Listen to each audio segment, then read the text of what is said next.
necessita ser mudado, Senhor, porque tudo que há dentro do meu coração necessita mais de ti. Necessita mais de ti. Necessita mais de ti. Eu quero ser um vaso de honra, moldado pelo Senhor, com a mensagem de amor e esperança aos homens por onde for. Reaviva-me, inspira minha vida, prepara-me pra fazer o teu querer, aprofunda-me em teu poder e graça, pra honrar o teu nome, Senhor, pra honrar o teu nome, Senhor, pra honrar o teu nome, Senhor. E a igreja diz amém. Amém. Glória a Deus.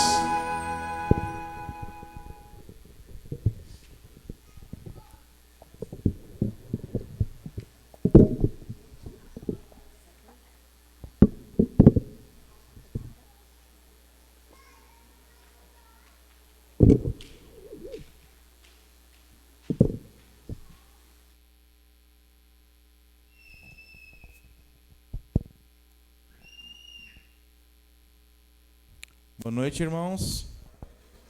Vamos orar? Ficamos de pé, fazendo um favor, e vamos orar, irmãos.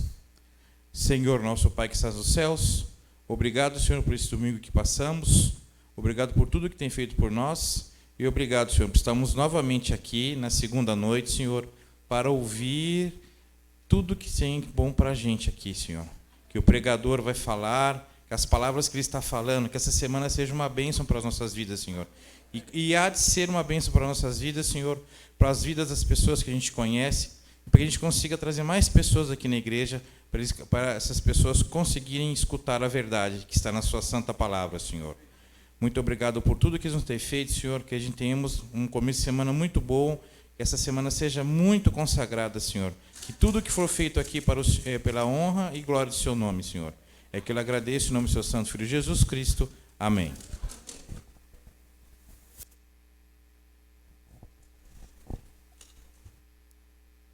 Povo de Deus, boa noite. Segunda noite, todos entusiasmados, visitas, irmãos, irmãs, e é aquele momento gostoso, que é o momento de ganhar, né? A gente ganha com a pregação, que é o mais importante, mas também a gente ganha com os brindes que são oferecidos, para que você realmente possa também sair daqui muito mais feliz. Todo mundo pegou os papeizinhos? Cadê os papeizinhos? Papeizinhos aí na mão, mãozinhas levantadas, aí, beleza? Vamos lá para o automático, roda o primeiro. Vamos lá. Sorteou o número 36. Quem tem? Você de novo. Tá para você. É de criança. Eu tenho 2 livros aqui. O Poder da Esperança e Conhecer Jesus é tudo. Vamos lá. O sorteador automático está rodando. Sorteia aí. 35. A senhora? Ô, irmã, vem para cá. Eu vou dar de presente para a senhora o Conhecer Jesus é tudo. Aí. A irmã está voltando para a igreja, amém aí, ó. Tá aí, ó, lá de Sarutaiá. 36. 5 foi. Roda mais um. Vamos lá, 48. Vai ganhar o poder da esperança. Aí o Henrique, ó. 48. Não percam, amanhã tem mais, tá bom? Não deixe de vir, convide os parentes, os amigos, os vizinhos, os colegas. Traga, porque aqui é muitas bênçãos. Vamos lá.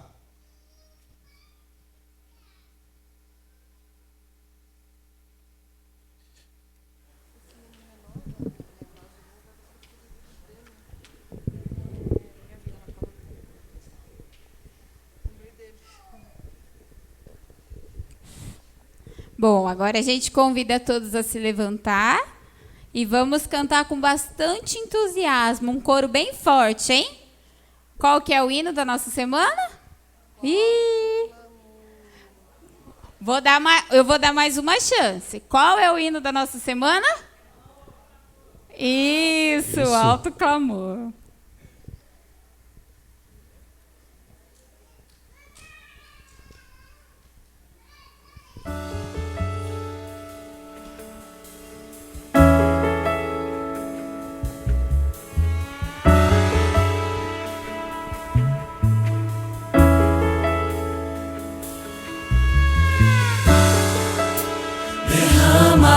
Senhor,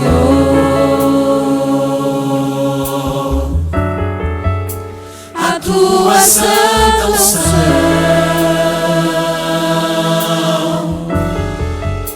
quebranta minha alma, o meu coração,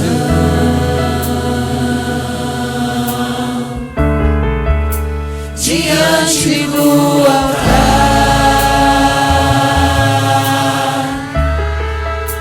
Preciso me humilhar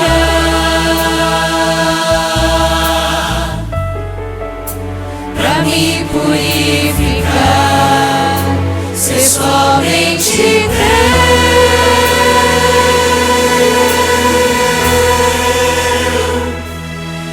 Esvazia meu ser, eu preciso receber o teu poder. Me batiza, Senhor, faz-me pronto para então proclamar o alto clamor.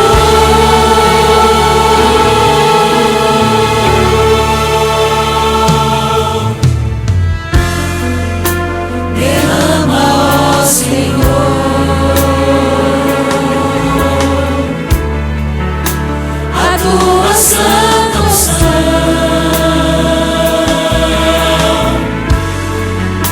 quebranta minha alma, o meu coração,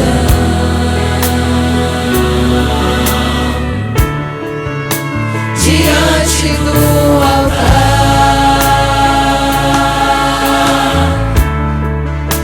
Preciso me humilhar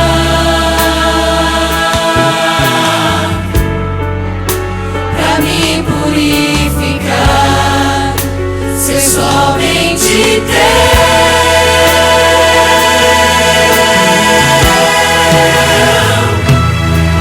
Esvazia meu ser, eu preciso receber o teu poder. Me batiza, Senhor, faz-me pronto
Assim como você está, feche seus olhos, vamos falar com Deus.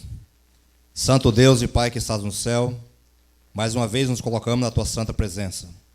Te pedimos de uma maneira muito especial, Senhor, que o Teu santo e bom Espírito se mova sobre este lugar, encontre morada em cada coração, e que a mensagem que for falada aqui nesta noite seja para a honra e glória do Teu santo nome.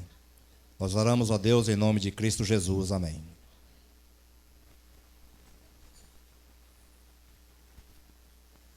Boa noite a todos. Para quem eu não cumprimentei ainda, seja bem-vindo. Mas eu já quero fazer uma repreensão aqui. Mas não é uma repreensão severa. Você ficou me devendo, hein? Você não veio cantar aqui na frente, hein? Você está me devendo. Brincadeira, eu conheci ele e aí eu perguntei para ele o seguinte: olha, por que eu não vejo você cantar lá na frente? Queridos, eu só gostaria de abrir um parênteses aqui. E ele me disse o seguinte: eu ainda não sou, o quê? Batizado. Quando a gente fala em nome de Deus, quando a gente se coloca diante de Deus para louvar, para engrandecer o Teu santo nome, a pergunta que eu faço é: eu preciso ser batizado? Eu entendo, e você também entende, você sabe muito bem que a igreja tem as suas normas. E nós precisamos cumpri-las, porque há um manual e esse manual ele precisa ser respeitado para a organização, a igreja de Deus. Isso é uma realidade. Mas eu gostaria de até no fim da semana, independente se você ainda não entregou a sua vida a Cristo de maneira pública através do batismo, eu gostaria que até lá ver você louvando juntamente com a sua esposa, seus amigos, com essa igreja ali na frente. Sabe, queridos, todos nós, dia após dia, precisamos cada vez mais do batismo do Espírito Santo. E eu posso conversar um pouquinho aqui sobre aquilo que nós conversamos ali. Conversando com a irmãzinha, perdão, não sei seu nome, a irmã Osmarina. E aí ela me abordou logo lá na entrada, e aí ela me fez alguns questionamentos para tirar algumas dúvidas das anotações extremamente saudáveis, com o coração sincero, que ela tem feito. E sabe, queridos, e uma das dúvidas dela é: o que é essa cura espiritual? Eu não sei, talvez, se você realmente possa ter entendido a mensagem, mas se ficou alguma dúvida, e eu virei para ela e disse o seguinte: irmãos Marina, qual que é o maior interesse de Cristo Jesus? Que eu seja curado de um câncer, que eu seja curado da minha cegueira, mas que eu, pela minha rebeldia, perco a minha salvação, ou que eu viva com o câncer, com a cegueira, mas por confiança e fidelidade a Deus, Ele me leva para o céu. E ela disse: Ele nos levar para o céu. Eu disse: então isso é a cura espiritual, irmã. Sabe, queridos, muitas e muitas vezes nós queremos buscar coisas, e essas coisas, no nosso dia a dia, às vezes acabam nos afastando de Deus. Acabam nos afastando daquele que é o dono de todas as coisas, que é o doador da vida. E nós precisamos voltar às nossas origens. Quais são as nossas origens? Não importa o que aconteça comigo, os meus olhos têm que estar onde? Focado no meu Salvador Cristo Jesus. Queridos, eu gostaria de fazer uma pergunta para vocês, mas, antes de responderem, não se esqueçam que vocês estão na casa de Deus. E não pode mentir lá fora, e muito menos aqui dentro. Quem aqui está gostando das mensagens que nós temos trazido aqui dia após dia? Levanta a mão, por favor. Amém, louvado seja Deus. Queridos, hoje eu vou falar um pouquinho ainda, hoje e amanhã, a gente vai abordar um pouquinho sobre os evangelhos. Mas a partir de terça-feira, eu gostaria de fazer uma introdução ao livro, que muitas e muitas vezes, eu não vou falar qual é esse livro, muitas e muitas vezes a nossa mente é focada em um único sentido. E se você ainda não sabe, na minha visão e para mim, a Bíblia ela tem muito mais do que 4 evangelhos apenas. Para mim, a Bíblia apresenta um quinto livro como sendo um quinto evangelho. Não se preocupem, eu não estou falando de nenhum livro apócrifo e eu também não estou pregando nenhuma heresia. Mas quando a gente começar a estudar um pouquinho mais esse livro, você vai entender o Evangelho de Cristo Jesus em um quinto livro. Em um quinto livro. Hoje eu gostaria que você abrisse a sua Bíblia no livro de João. Evangelho de João.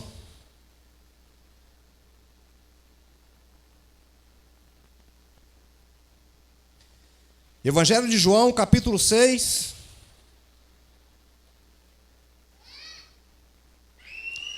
Versos 66, 67, 68 e 69. Quem achou diz amém. Quem não achou, misericórdia. Todos encontraram? Queridos, a partir do verso 66, a Bíblia diz o seguinte: à vista disso, muitos dos seus discípulos o abandonaram e já não andavam com ele. Então perguntou Jesus aos 12: porventura quereis também vós outros retirar-vos? 68. Respondeu-lhe Simão Pedro: Senhor, para quem iremos? Tu tens as palavras da vida eterna. 69. E nós temos crido e conhecido que tu és o Santo de Deus. Você percebe que aqui Jesus, mais uma vez, começamos lendo que muitos dos seus discípulos haviam feito o quê? Eu comecei lá no verso 66, João capítulo 6, 66. A Bíblia diz que muitos dos seus discípulos, o que eles haviam feito? Eles haviam abandonado. Eles haviam virado as costas para os ensinos, para a companhia, para a convivência de Cristo Jesus no seu dia a dia. Mas qual foi o motivo que eles tomaram essa decisão? Jesus agora volta-se para os seus discípulos, depois que muitos haviam abandonado, e a pergunta é: e vocês? Vocês também vão me abandonar? Vocês também vão virar as costas para mim? E a resposta nós já lemos: Jesus, para onde nós vamos? Para onde nós iremos? Nós não temos para quem correr. Nós não temos quem nos conduza. Nós não temos quem nos guie. E tem mais um detalhe aí, Jesus. Tu és o Cristo, o Santo de Deus. Mas, queridos, por que será que Jesus fez essa pergunta a eles? Quando você vai voltar um pouco mais ainda no capítulo 6. Capítulo 6, no comecinho, eu só vou mencionar, você pode acompanhar aí. No comecinho do capítulo 6, a Bíblia menciona que Jesus, ensinando a multidão, e já fazia um certo tempo, e essa multidão agora estava com fome, mas não saía do lado, e Jesus agora pede para que os seus discípulos providenciem alimento. E o relato você conhece muito bem. E Jesus agora faz a multiplicação de pães e peixes, alimentando essa multidão. Mas sabe, queridos, ao longo da história da humanidade, desde que mundo é mundo e o homem caiu em pecado, as pessoas têm se aproximado de Deus, não apenas para ouvir sobre Deus, pelo cuidado de Deus, mas para aquilo que Deus oferece. E se eu e você, ao longo da nossa vida, ao longo do nosso cristianismo, nós também estamos nos aproximando de Deus para aquilo que Deus nos oferece, e principalmente como bênçãos materiais, a nossa vida está errada. O foco não deve ser esse. E milhares de pessoas têm seguido a Deus, têm seguido a Jesus, baseado naquilo que Deus tem oferecido, ou tem a oferecer como bênção. Mas com os olhos focados nas bênçãos e nas coisas deste mundo. Infelizmente, quando olhamos para a história da Bíblia, é uma realidade. Não porque eu estou falando. Você conhece muito bem os textos da Bíblia. Você conhece muito bem a história do povo de Israel. Você conhece muito bem as pessoas que saíram com o povo de Israel da terra do Egito. Você conhece muito bem, porque não foi só o povo hebreu. Muitos saíram com eles também. Por quê? Baseado nos milagres que Deus havia feito para libertar aquele povo. Em busca de benefícios. De benefícios. Nos dias de Jesus também não era diferente. Multidões se aglomeravam aos seus pés. Em busca não apenas do conhecimento, em busca não apenas de preencher o vazio do seu coração, mas em busca de benefícios materiais. Você conhece muito bem o texto. Sabe, queridos, E quando a gente avança um pouquinho mais, e agora Jesus começa a tomar uma linguagem diferente. Você se lembra que eu disse ontem que nada do que Jesus fala, ou encontro que Jesus teve, é por um acaso? Ou é por coincidência? E agora Jesus começa a falar para aquelas pessoas que, num determinado momento, eles começaram a se juntar para proclamarem Jesus como rei de Israel. E Jesus, então, ele se retira deles. Sabe, queridos, Jesus começa agora a falar para eles uma linguagem que até então eles não tinham entendido e compreendido na sua totalidade. E no verso 32, ele começa dizendo o seguinte: olha, eu sou o pão da vida. Sabe, não foi Moisés que deu para vocês lá no deserto o pão. Moisés era apenas, a Bíblia não está dizendo isso, mas nós entendemos que foi assim. Moisés não era aquele que providenciou para vocês o pão lá no deserto. Moisés, irmã, foi apenas aquele que Deus usou como instrumento para fazer a vontade do meu Pai. Sabe, Moisés não foi aquele que conduziu vocês. Moisés foi apenas aquele que, como instrumento do meu Pai, conduziu vocês. Mas eu sou o verdadeiro pão. E aí Jesus começa a ensinar cada vez mais, falando que Ele é o pão da vida que desceu do céu e deu ao mundo. E quando a gente chega no verso 35, a Bíblia diz o seguinte: declarou-lhe, pois, Jesus mais uma vez: eu sou o pão da vida, e o que vem a mim jamais terá fome, e quem crê em mim jamais terá sede. Sabe, queridos, quando Jesus começa a avançar um pouquinho mais, e agora ele começa a falar que para que as pessoas pudessem ter a oportunidade de salvação, para que as pessoas pudessem ter a sua enfermidade sarada e ter a esperança da salvação no seu nome, ele começa a estreitar um pouco mais o seu discurso. E ele começa a dizer o seguinte: olha, para você ir para o céu, você precisa comer a minha carne e beber do meu sangue. Quando a gente olha num primeiro momento, parece que é muito fácil para os nossos dias entender essa passagem. Mas você consegue se colocar nessa cena? Será que você conseguiria voltar a 2000 anos atrás e fazer parte daquele povo e olhar para Cristo Jesus dizendo essas palavras: irmã, você precisa, minha filha, comer a minha carne e beber do meu sangue? Qual seria a minha e a sua reação se estivéssemos naquele local? E de repente agora começa uma murmuração entre os judeus.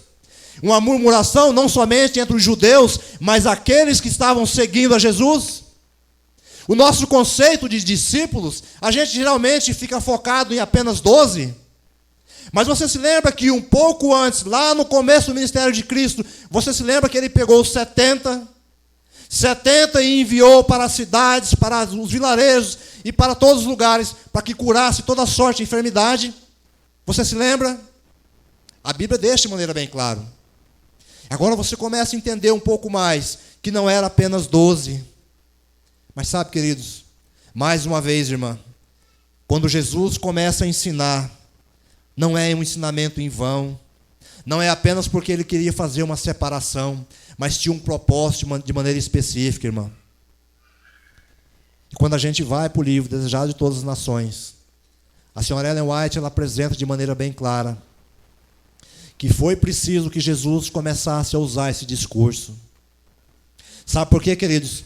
Porque Jesus precisava fazer a separação entre aqueles que estariam com ele, que fariam a obra dele, e aqueles que iriam atrapalhar a sua obra, o seu ministério, principalmente nos seus últimos dias. Principalmente nos momentos onde ele iria entregar a vida na cruz do Calvário por mim e por você. E é exatamente por isso que Jesus agora começa com esse discurso: olha, você precisa comer a minha carne, você precisa beber o meu sangue. E a discussão foi tão grande que quando a gente começa a entender um pouco mais esse texto, sabe, queridos, Jesus foi acusado até de canibalismo por apresentar de uma maneira clara a realidade que eu e você precisamos entender.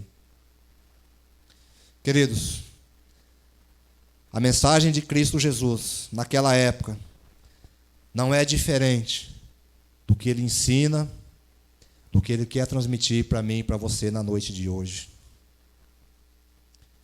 Quando a gente chega no capítulo 6, no verso 60, você pode acompanhar na sua Bíblia.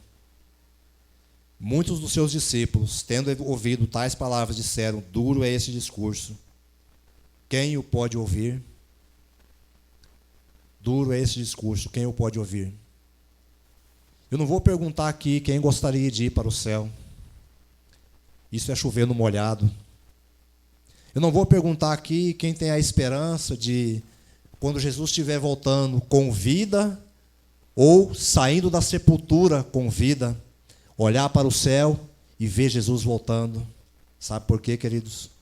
Porque todos nós temos essa esperança. O fato é, quantos de nós estamos dispostos a ouvir esse discurso? E a senhora Ellen White continua dizendo o seguinte, que ele precisou fazer esse discurso, porque se Jesus não tivesse feito essa primeira separação entre todos aqueles que estavam seguindo ele no seu dia a dia, entre todos aqueles que apenas queriam benefícios materiais, entre todos aqueles que queriam saber quem era Jesus e queriam proclamá-lo como rei, se Jesus não tivesse feito esse discurso, ela menciona o seguinte, que essas pessoas, quando Cristo Jesus estivesse sendo julgado, estivesse sendo interrogado, essas pessoas iriam influenciar aqueles 12. Essas pessoas iriam fazer com que aqueles 12 interferissem também no julgamento, iriam acusar Jesus, iriam negar Jesus, iriam também estar aos pés da cruz e aos pés diante de Cristo Jesus, quando ele estava sendo julgado, e dizendo: crucifica-o também. Sabe, queridos, quando eu olho para um texto como esse, sabe o que eu consigo enxergar? Eu consigo enxergar o próprio Cristo Jesus, já nos seus dias, fazendo o peneiramento, separando quem é trigo de quem é joio. Eu consigo enxergar o próprio Jesus chamando o seu remanescente. Eu consigo enxergar nesse texto exatamente isso. Quando a gente olha para a nossa realidade e a gente olha para o texto bíblico, fica o pensamento: será que é apenas do passado? Por que será que esse povo tinha um coração tão duro? Mas é tão fácil ver o próprio Criador nos ensinando. Eu não consigo acreditar, irmã, vendo Cristo Jesus tirar alguém da sepultura, vendo Cristo Jesus alimentar uma multidão com pães e peixes, e as pessoas não acreditarem. Queridos, é muito fácil nós pensarmos exatamente assim. Há alguns anos atrás, mais precisamente já vai fazer 3 anos, nós começamos a passar por uma pandemia. Um vírus pequenininho. E eu me lembro que no ano de 2017, eu estava em Brasília. E sabe, queridos, eu estava em Brasília, com o passaporte na mão, esperando a minha vez de fazer a entrevista no consulado americano, com a esperança de ir para os Estados Unidos. Eu não sei se foi azar o meu, mas como não acreditamos em azar, ou se foi providência divina. Mas o meu visto foi negado. Um ano depois, começamos a passar por uma pandemia. E sabe, queridos, é evidente que essa pandemia não é o peneiramento. Mas você consegue olhar para essa realidade? Eu não conheci essa igreja. Eu ainda não conheço essa igreja. Eu tenho o privilégio de conversar com alguns de vocês apenas. Gostaria de fazer amizade com todos. É possível que o nosso tempo não dê. Mas sabe, queridos, você que já faz parte dessa igreja, você sabe quem já sentou nesses bancos? Você sabe. Você sabe quem já ocupou, talvez, esses primeiros lugares, ou talvez os últimos lugares, ou talvez pessoas ao seu lado. Você conhece, você sabe. Eu gostaria que você entendesse que eu não estou dizendo que por causa da pandemia essas pessoas abandonaram a fé e nunca mais voltaram, estão perdidas. Queridos, não é isso que eu estou dizendo. Mas você consegue imaginar que por causa de um vírus que começou do outro lado do mundo, muitos daqueles que talvez ocuparam esses bancos já não estão mais aqui, viraram as costas e não voltaram mais. Queridos, essa não é uma realidade desta igreja de Piraju. Porque a igreja que eu frequentava em Campo Grande, uma igreja de 450 a 460 membros, mais ou menos. E eu frequentei essa igreja por mais ou menos durante uns 10 anos. Sabe, queridos, e essa não é uma realidade desta igreja, porque lá também, e infelizmente, a igreja passou por esse momento. Sabe, queridos, a igreja deixou de chegar em alguém, pegar na mão e dar um abraço, e deixou de conversar, e deixou de ir nas casas, em nome de uma proteção da saúde. E eu concordo que até certo ponto, irmã, isso foi saudável. Mas sabe o que isso acabou causando nos corações das pessoas? Um endurecimento espiritual. Porque eu já não vou mais na sua casa. E aí passou a pandemia e eu continuo não indo na sua casa. Porque as pessoas, na época da pandemia, já não abriam mais as portas para que nós pudéssemos pregar a mensagem, porque era proibido. Mas passou a pandemia e agora as portas estão abertas. Mas pelo endurecimento do meu coração, eu continuo não indo na casa das pessoas. Queridos, me entendam. Eu não estou falando da Igreja Adventista do Sétimo Dia de Piraju. Eu estou falando desta Igreja Adventista. E o meu nome não está na secretaria desta igreja. Mas eu também sou membro desta igreja. Sou ou não sou? Eu também sou membro desta igreja. Queridos, você se lembra da pergunta de Jesus, que Jesus fez ontem?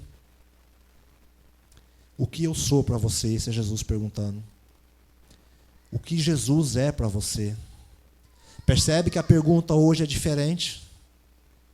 Para onde você vai? Para onde você tem caminhado? Para onde você tem ido? Nos seus momentos de luta? Nos seus momentos de alegria? Nos momentos de incerteza, irmã?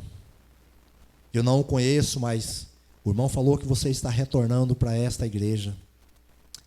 Sabe, irmã, Cristo Jesus esteve o tempo inteiro aqui te aguardando.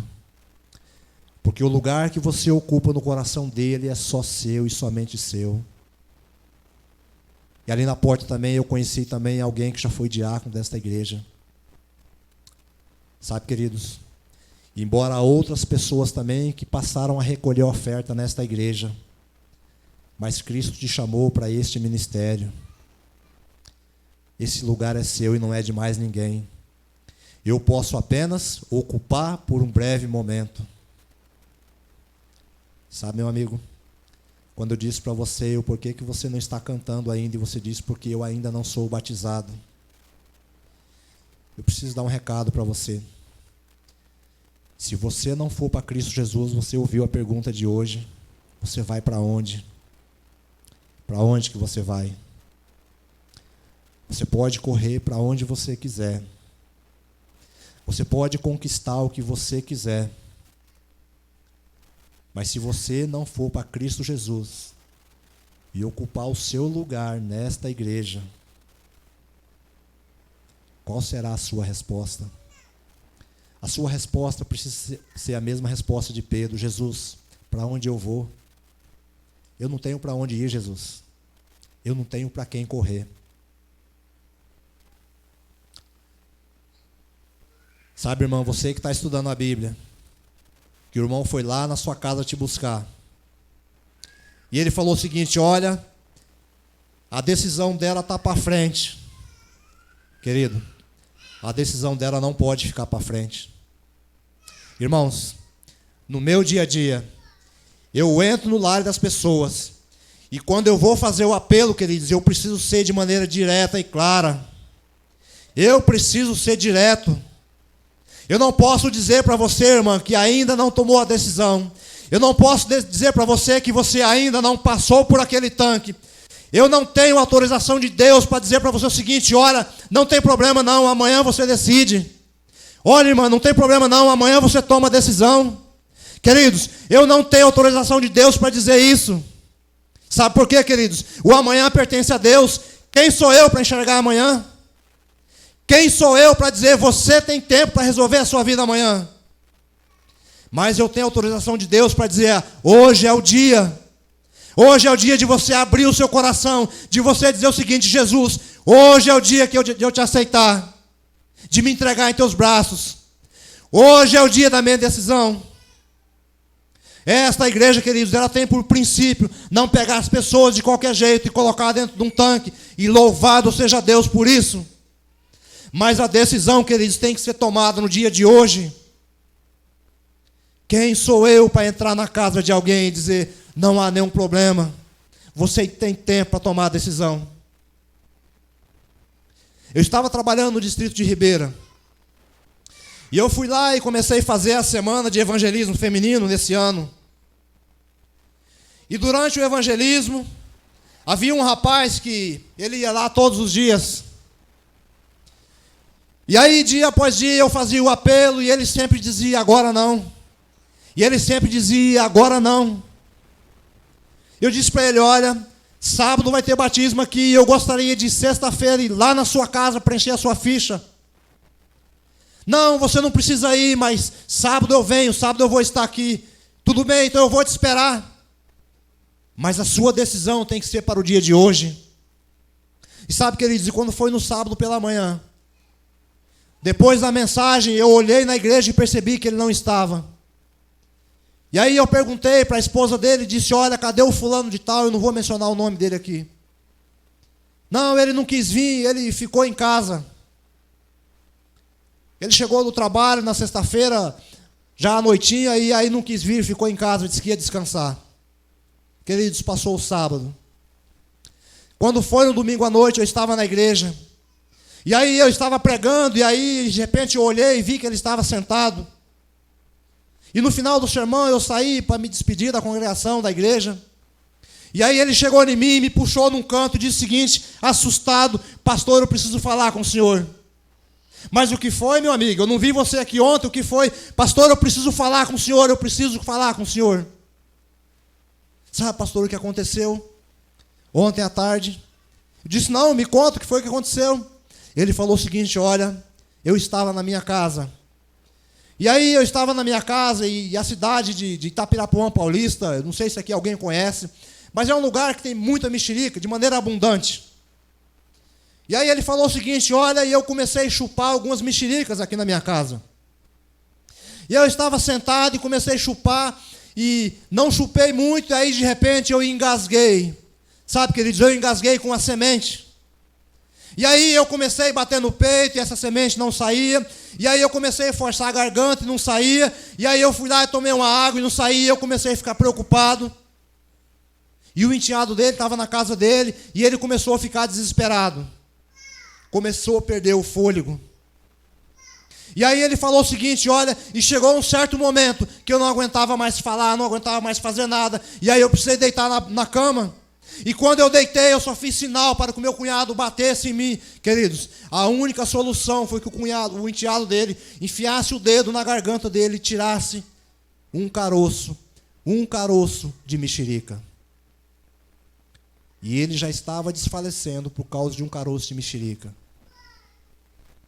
E aí, de repente, ele voltou para mim e disse o seguinte, pastor, eu quero que o senhor ore por mim. Eu quero que o senhor ore por mim porque eu quase perdi a vida, eu quase morri. E eu virei para ele e disse o seguinte, você vai tomar a decisão ao lado de Cristo Jesus? Vamos fazer a sua ficha agora?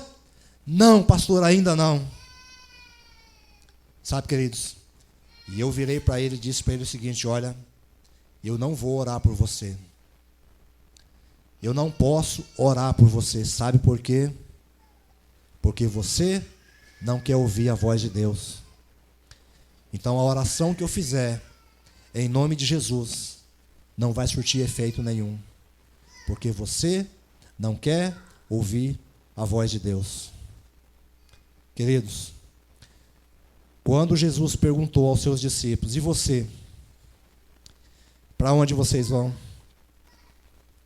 Vocês também vão me abandonar? Vocês também vão virar as costas? Vão apresentar dificuldade após dificuldade? A mesma resposta, querido, que Pedro deu ontem, eu e você precisamos dar hoje. Jesus, para onde eu vou? Eu não tenho lugar para ir, Jesus. Porque só o Senhor tem as palavras da vida. Porque nós temos acreditado cada vez mais que Tu és o Santo de Deus. Porque fora de Ti, Jesus, não há vida. Queridos,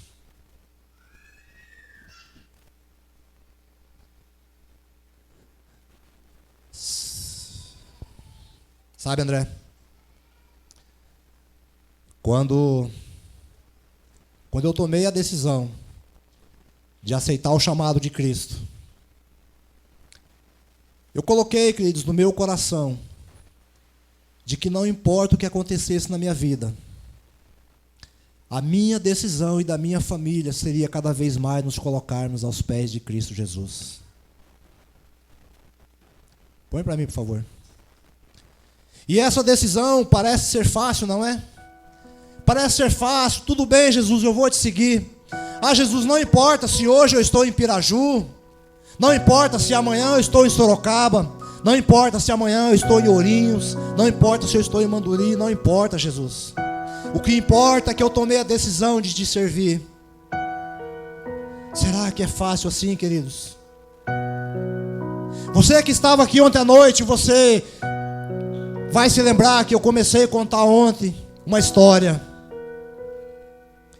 Queridos, e no final daquela semana, aonde a gente estava fazendo os preparativos finais para o batismo, aonde homens e mulheres e crianças e famílias tinham tomado a decisão de se entregar a Cristo Jesus.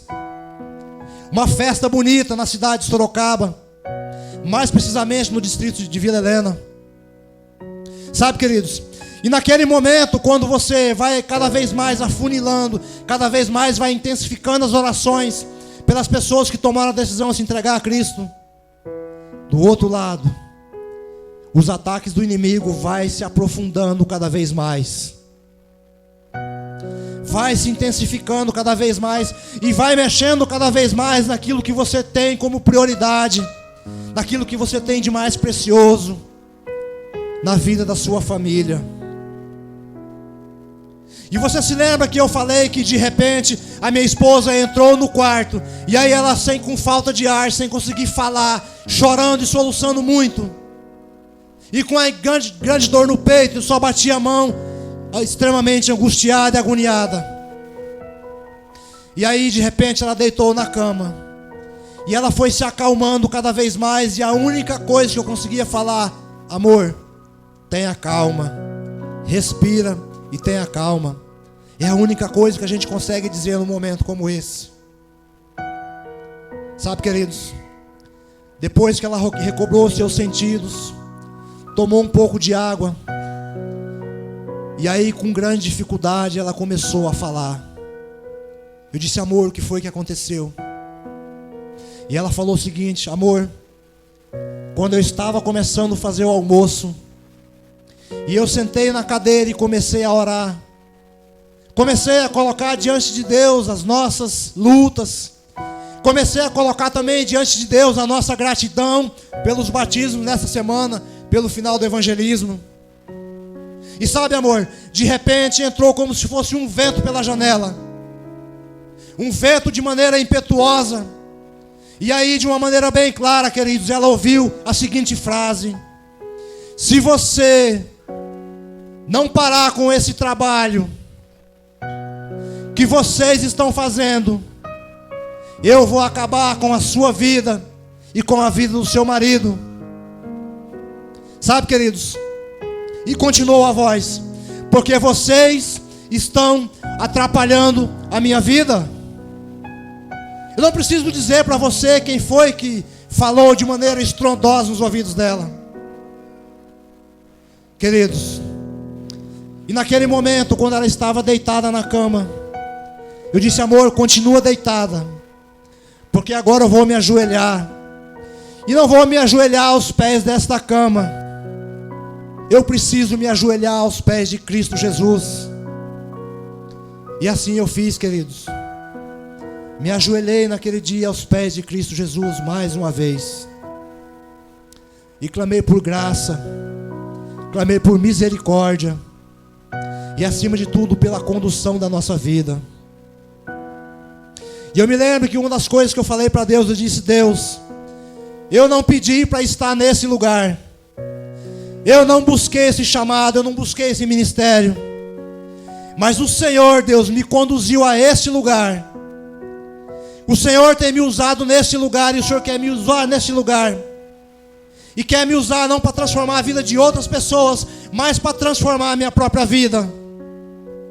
E se o Senhor me trouxe aqui, o Senhor continua conduzindo esse ministério, continua conduzindo a nossa vida, porque eu vou estar nesse ministério até enquanto o Senhor permitir, não importa o que aconteça. Sabe, queridos, você consegue entender a realidade que nós estamos vivendo? Você consegue entender que nós não temos mais tempo de ficar pensando sobre o amanhã? Que a resposta que eu preciso dar para Cristo Jesus é hoje. Jesus, eu não tenho para onde ir. Sabe, Jesus, porque se eu sair dos seus braços, só me restam os braços do inimigo. Queridos, não há um caminho do meio. Sabe, irmão, não há um meio termo. Sabe, irmão, a decisão por Cristo Jesus, não há um meio termo. E eu sempre costumo dizer, queridos, se há um caminho do meio, se você conseguir abrir a Bíblia, a palavra de Deus, e mostrar para mim que existe um caminho do meio, você me fala que eu quero caminhar por ele. Mas nós sabemos que não há um caminho do meio, e para nós só nos resta o caminho da salvação, aonde Jesus, queridos, há mais de 2000 anos atrás, Ele fez uma pergunta aos seus discípulos, e ecoa também, irmão, aos nossos dias: minha filha, você também quer ir embora? Meu filho, você também quer ir embora? A resposta que eu e você precisamos dar: para onde, Jesus? Eu não tenho para onde ir. Eu não tenho nenhuma mão para segurar. Eu não tenho ninguém que me oriente. Eu não tenho ninguém que me dá uma esperança de um dia viver a vida eterna ao seu lado. Queridos, se essa é a resposta que você também gostaria de dar nesta noite, assim como Pedro um dia deu, de maneira sincera no seu coração, eu tenho feito os apelos aqui nesta noite, não para a igreja. Eu não quero que a igreja se levante. Eu não quero que a igreja se levante. Eu não quero que as famílias se levantem. Mas eu preciso que homens, mulheres e crianças, de maneira individual, sabe, Alexandre, abra o seu coração e diga: Jesus, eu não tenho para onde ir, Jesus. Eu não tenho para onde ir. E se essa é a resposta que você gostaria de dar a Cristo Jesus nesta noite, eu gostaria que você ficasse em pé e vamos orar neste momento.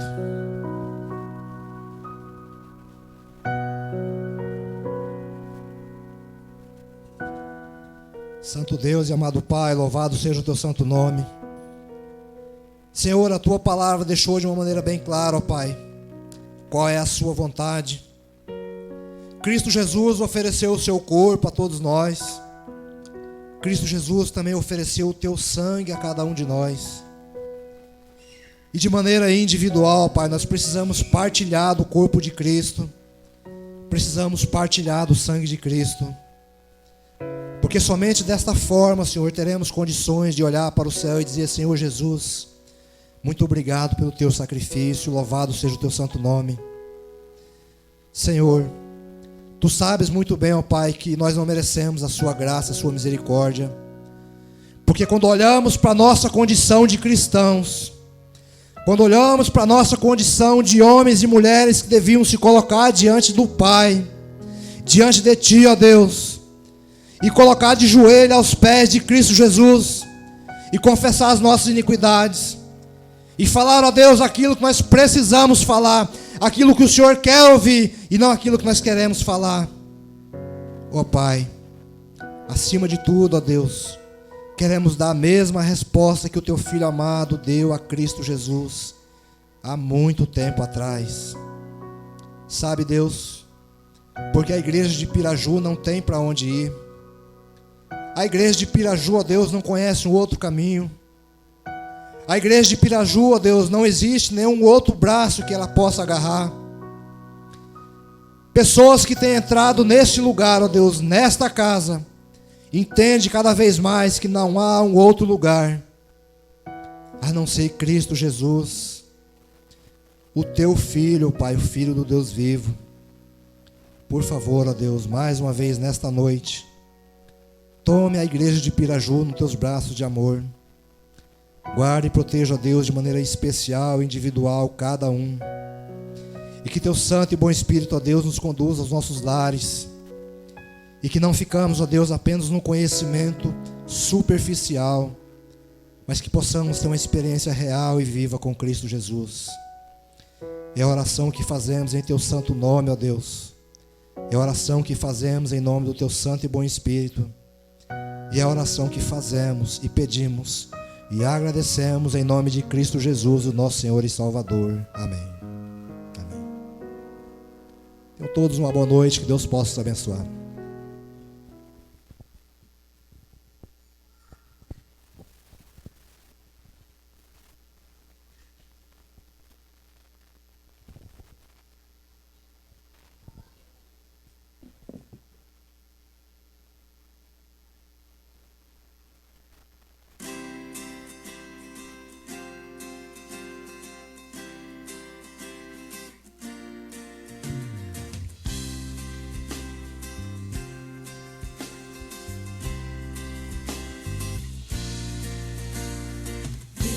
Senhor, em mim habitar, pois quero ser templo teu. Quando eu sair desse lugar, que Jesus permaneça em mim. Permaneça.